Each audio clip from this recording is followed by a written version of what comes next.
Krishna friends, Radhe Radhe.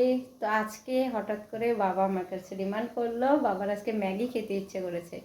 জানি বাচ্চাদের খাওয়ার, কিন্তু আমার বাবারও এটা খুব ফেভারিট, মানে একটু স্যুপ টাইপের করে দিলে খুব ভালো খায় ম্যাগিটা। তো চলো তাহলে আজকে ম্যাগি বানাই বাবার জন্য, মানে বাবার জন্য বলতে গপ্পুকে দেবো আগে, তারপরে গপ্পু খাবে, সেই প্রসাদটা বাবা খাবে। নিয়ে নিলাম এখানে 2 প্যাকেট ম্যাগি, আর বসিয়ে দিয়েছি কড়াইতে জল। ম্যাগি দুটো ভেজাতে দিয়ে দিয়েছি। আর এই দেখো, এইগুলো যে মশলাটা থাকে ম্যাগি মশলা, এটার মধ্যে পেঁয়াজ রসুনের পাউডার থাকে, তার জন্য এটা আমরা খাই না, এটা আমরা ফেলে দিই।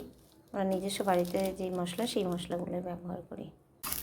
ম্যাগির মধ্যে কটা বাদামও ভেজে দিচ্ছি, কারণ বাদামটা আমার বাবা খুব ভালো খায়। সে চাউমিন হোক ম্যাগি হোক, কটা বাদাম দিয়ে দিলে আমার খুব ভালো লাগে, তার জন্য কটা বাদামও ভেজে দিচ্ছি। আর এদিকে আমি কাঁচা লঙ্কা টমেটো কেটে রেখেছি কড়াইতে, যাতে হয়েছিলো বাদাম ভাজার পর ওটার মধ্যে টমেটো আর কাঁচা লঙ্কাটা দিয়ে দিলাম। তারপর ওটা একটু ভালো করে নেড়ে ওটার মধ্যে দিয়ে দেবো স্বাদ অনুযায়ী নুন।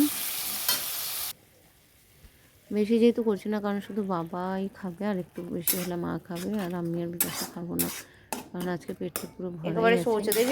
একটু হলুদের গুঁড়ো দিলাম, আর সঙ্গে দিলাম একটুখানি চাট মশলা। চাট মশলাটা দিলে না ফ্লেভারটা একদম দারুণ চলে আসে।